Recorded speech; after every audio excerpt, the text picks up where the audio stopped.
Hi beauties, this brow routine is pretty basic and I feel like you've seen it time and time again, but here is a dedicated video so that we could discuss it in more detail. I generally start by brushing my brow hairs in the direction I want, and this time I'm using this Kiss top brow to fill in my brows.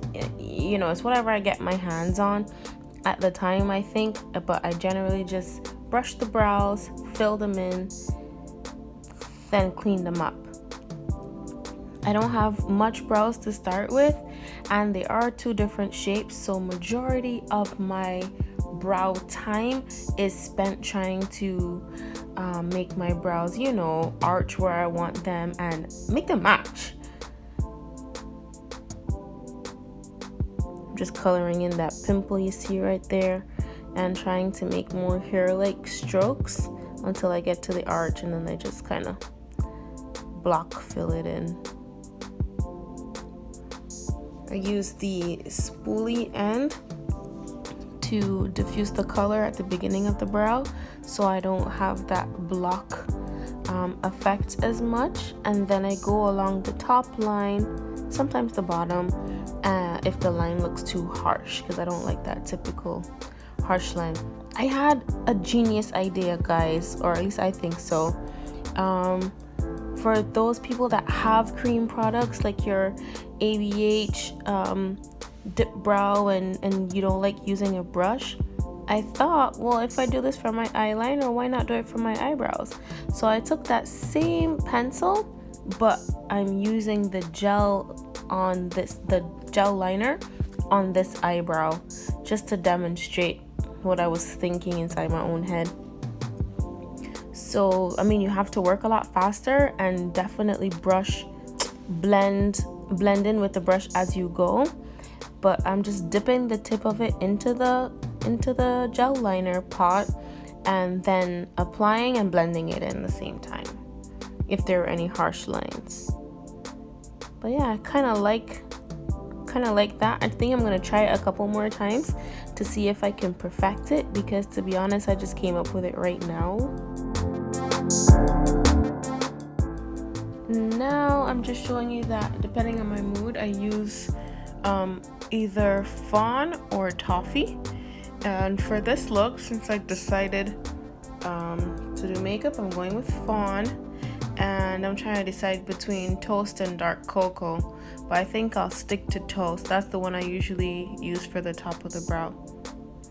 I like two different colors because I like that freshly waxed look you get from doing an underbrow highlight, and I like how clean and crisp the brows look when you have a lighter color under there. But when you put that lighter color on top, you can get like a halo effect on your brow. And I'm just showing you here, zoomed in, how I blend my concealer. So I go along the line of the brow and pull down, a long pull down, a long pull down, like that.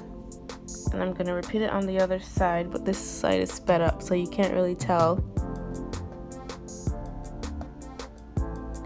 But as I was saying, when you use a color that more closely matches your skin tone, or at least your foundation shade, it makes blending the top of the brow a lot easier.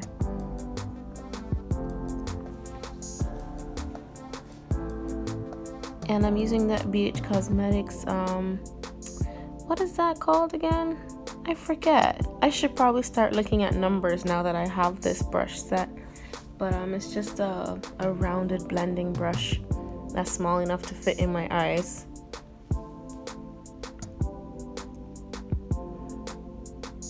It's summer, guys. Excuse my constant interruptions. So I'm just showing you here that you can use your foundation or you can use a concealer that's closer to your skin tone, but as always, I'm gonna go with my concealer. I tend not to be as careful with this, so I'm gonna lay the color down with the with the product, but then I'm gonna take my concealer brush and just kind of clean it up and, you know, blend it out.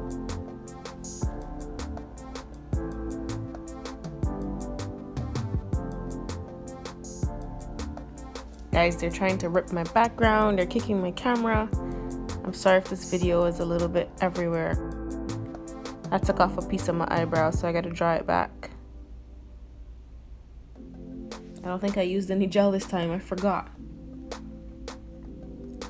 But yeah, so my eyebrows pretty much match, and that's generally what I go for. So if you like this video, hit the like button, subscribe down below, and don't be afraid to stop and shop. Just look through some of my other videos. Hopefully there's something you like. And yeah, that's it. So I will see you guys in my next video. Bye!